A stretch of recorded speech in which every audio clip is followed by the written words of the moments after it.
Hi guys. So you probably noticed someone took a shot at Donald Trump, and immediately the conspiracy started flowing. A lot of Trump Republicans immediately started blaming Democrats. It was unbelievable. I swear, these guys would blame Democrats if they found a cockroach in their basement. And there have been some other conspiracies, but there are three I haven't seen. Nobody said it's a false flag operation. That would be where Trump himself planned it to get someone to shoot at him, and the idea would be that they would kind of hit him and kind of miss. I don't think anybody suspects this because nobody believes Trump is really that brave. I haven't seen anybody suggest that Trump wasn't the target. Like maybe the shooter was trying to hit someone else and he accidentally hit Trump instead. And I think the reason nobody's suggesting this one is because the shooter was so bad at shooting that they wouldn't even let him into his school shooting club. So that leaves the last conspiracy theory I haven't heard, which is the one where there's a secret underground organization and they're quietly assassinating politicians until the only ones left are the ones the organization approves of. This would be an organization that uses a combination of drugs and sex and brainwashing and religion to get followers to follow them and, do what they do. So let's talk about that organization. They have a name and it's called Operation Mindcrime.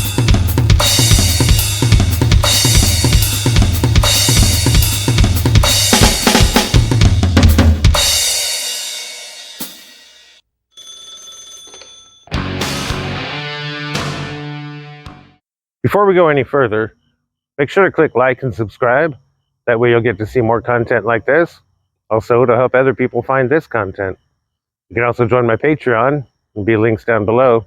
And a reminder at the end of the video. For now, enjoy the rest of the video. Alright, so we're talking about a Queensryche album, obviously. Relating it to the Trump assassination attempt was just a shameless effort on my part to get views. Now, this album came out in 1988, and for those of you who weren't paying attention in 1988, either because you weren't born or because you weren't metalheads, it was also the year that Metallica came out with And Justice for All, and kind of changed the world of music with that album. 1986 was the metal watershed year when all the big four thrash bands put out albums. Iron Maiden put something out. You also had, Overkill, Suicidal Tendencies. I mean, 86 was a pretty big year. Now, up until this point, Queensryche had been making, thrash. But then they decided to do a full-on metal opera. And so they ended up going back more into like a hard rocky kind of thing. I mean, there's still counts. It's still metal. But it is much more, operatic. Now, I am going to have trouble including bits of the music in this video. I'm going to try. But I used a snippet from The Needle Lies back in my What is Addiction video, and I got a copyright mark. It wasn't a strike. I didn't get a strike. And after a few days, I saw that apparently the copyright owner gave me permission for it. So I'm hoping that's going to happen this time. So with all that out of the way, let's talk about the story. I remember now.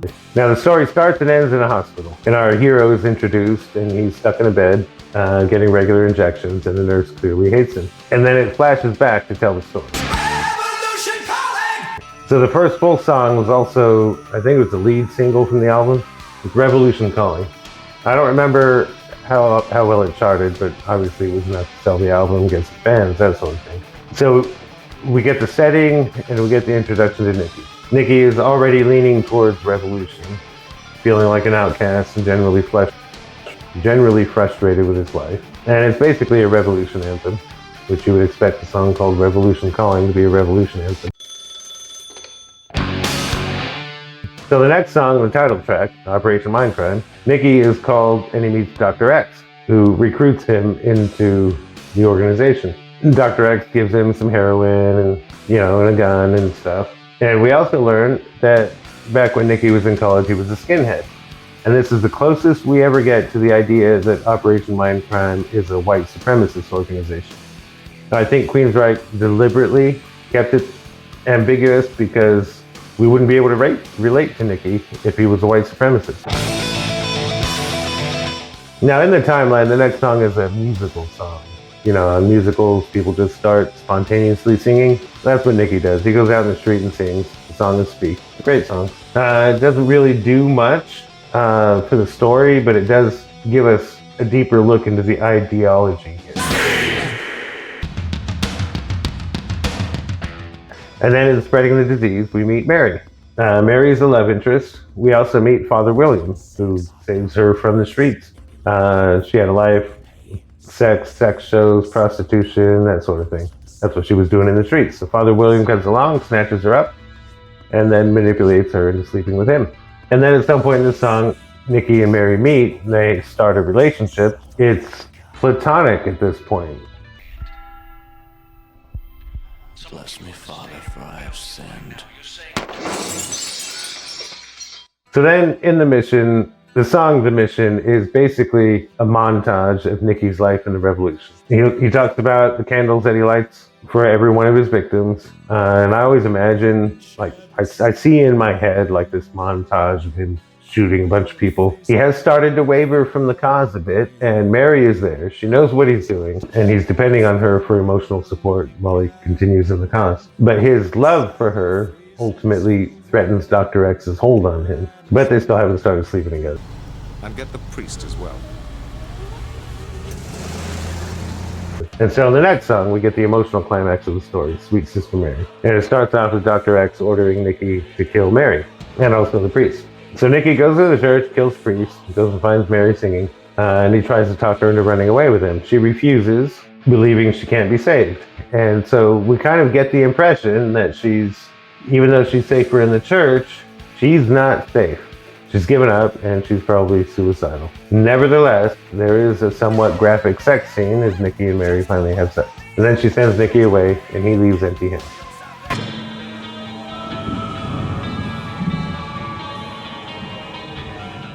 Had enough and I want out! Then we get the Needle Eyes, where Nikki confronts Dr. X, says he's quitting. Dr. X says, "You can't walk away now." You can't walk away now. So Nikki quits the heroin. Now, at this point in the story, the usual interpretation is that he just runs back to Mary. The problem is he can't run back to Mary. So he's in withdrawal.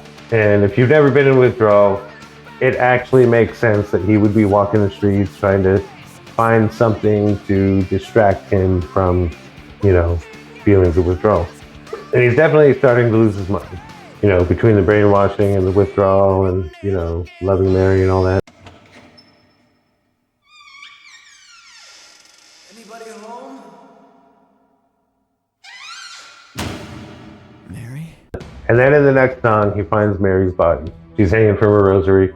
Now, there are some sources that say that Dr. X killed her, and there are sources saying that she did it herself. The lyrics aren't clear. The only thing that's clear at this point is that Nikki actually believes that he may have done it when he was blacked out, during the previous song. And then in Breaking the Silence, he just loses his mind completely. He goes running through the city, looking for Mary, refusing to believe that she's gone. Somehow the cops are alerted to him, probably some bystander sees him running around. So the cops, they find him, they pick him up, and they start questioning him. Now, it's not clear at this point if they suspect him in Mary's death. It's not clear in the lyrics right now if they suspect him in Mary's death, or if they've even managed to tie him to any of the assassinations that he totally did. But in the next song, I Don't Believe in Love, it's when Nikki finally realizes that Mary's gone for good. And we also learn that he was, in fact, found at the scene of the crime, and he's telling the cops he didn't do it. But the cops definitely suspect him in Mary's death. Of course, the reason it's called I Don't Believe in Love is because Nikki is feeling betrayed by Mary for dying, getting killed. Now, I suppose if she did it herself, then I Don't Believe in Love kind of makes some sense, but it makes sense anyway. So then we go on a musical journey through Nikki's grief and his fractured mind, and we get to feel all of this. And then in the last song, Eyes of a Stranger, Nikki basically faces the very real feelings that everybody who has ever been hospitalized in a mental hospital has had. He's getting his traumatic memories are coming back of Mary's death, of all the things that he did. They're invading his thoughts, and yet he still wants to get better and have a better life. But he's afraid that this is it for him. This is the rest of his life. And that's totally how you feel when you get there. And this is, and the story ends here. So that's how he starts and ends in a mental hospital.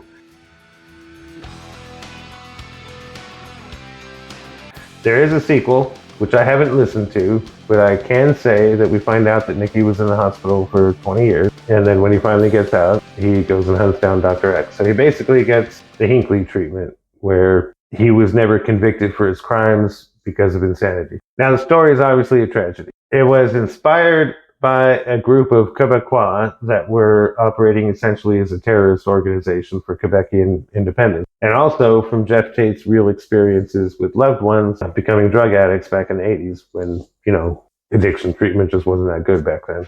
Now, along the way to telling this story, Queensryche eviscerates the political establishment, religious establishment, everybody. On the album in 1988, they cite wars in South America. Now, later, when they went on tour for the Empire Tour, which I'll talk about some more in a little bit, they changed that lyric to Saudi Arabia because the first Gulf War had happened. We were still just calling it the Gulf War back then. But nothing is really off limits. They talk about religion and sex. They rail against income inequality and the manipulation of the masses. And since it's ultimately a love story, they don't give us any solutions for any of those problems, except to point out the revolution isn't really a solution.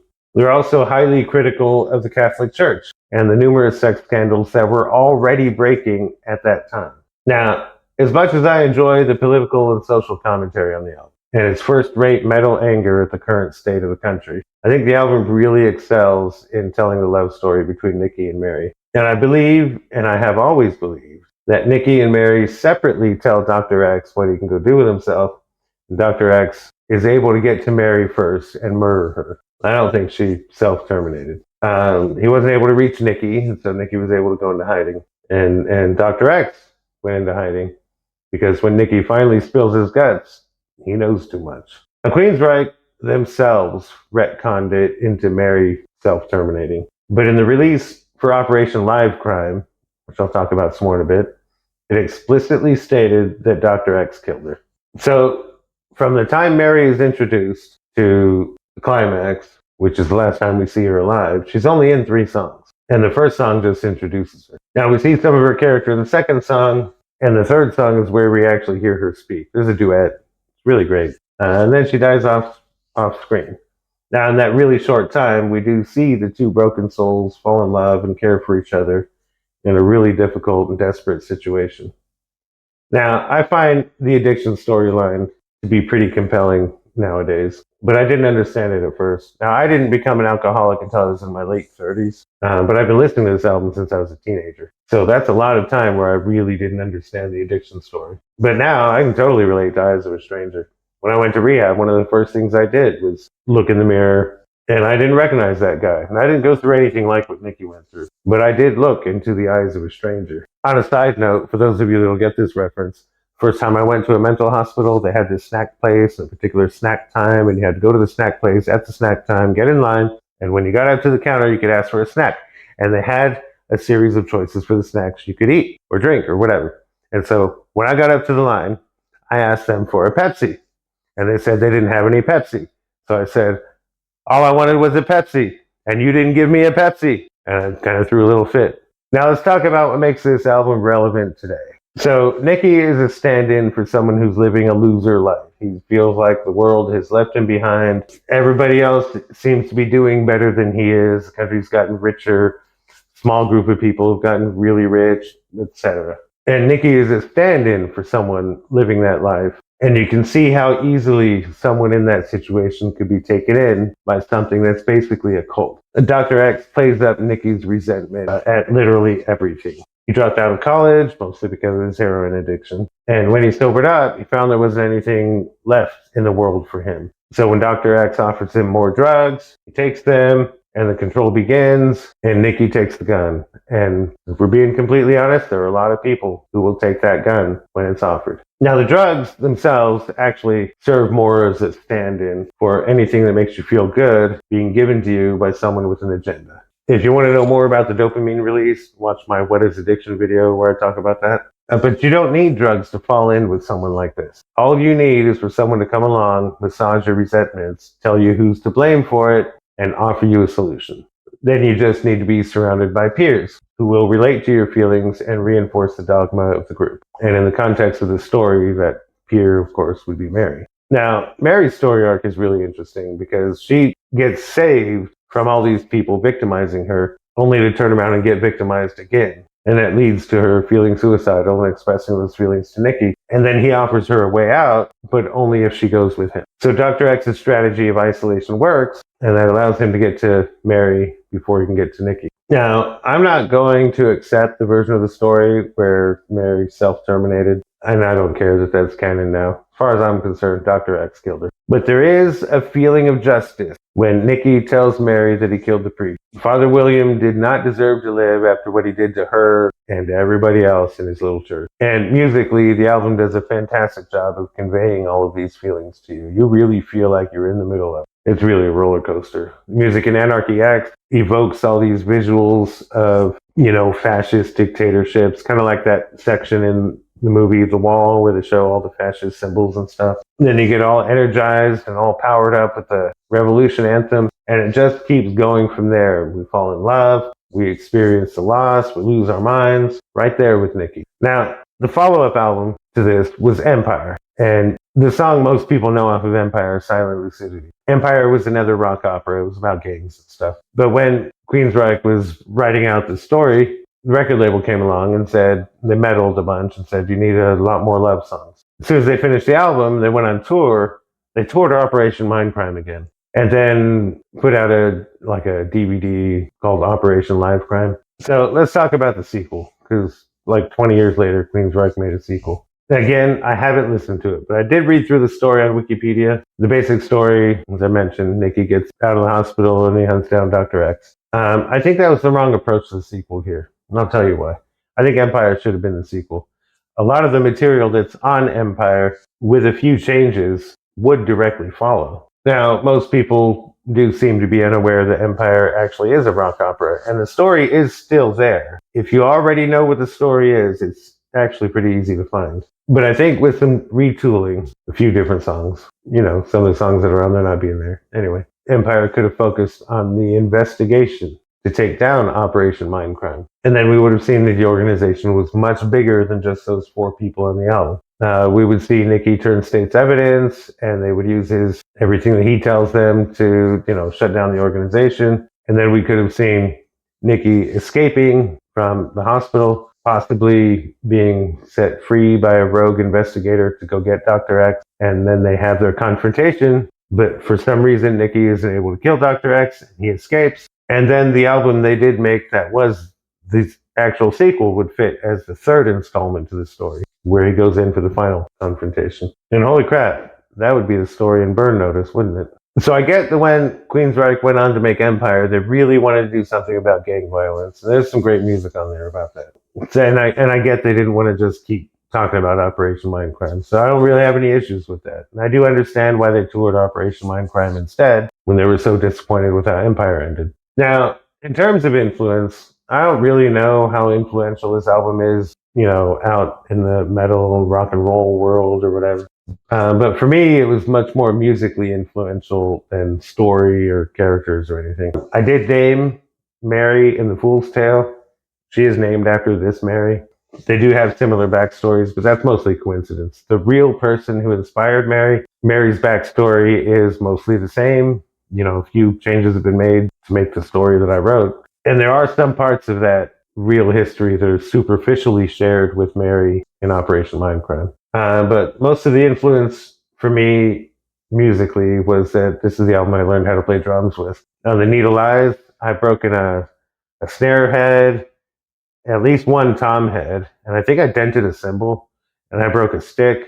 Let's just say there's a reason I play electronic drums now. Now, of Queensryche's 2 biggest albums, that would be this one and Empire.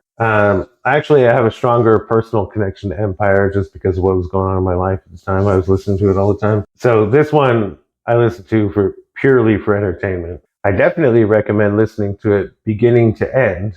Maybe throw a little party, invite all your friends, your girlfriend, boyfriend, whatever you got, and get everybody together and just listen to the album.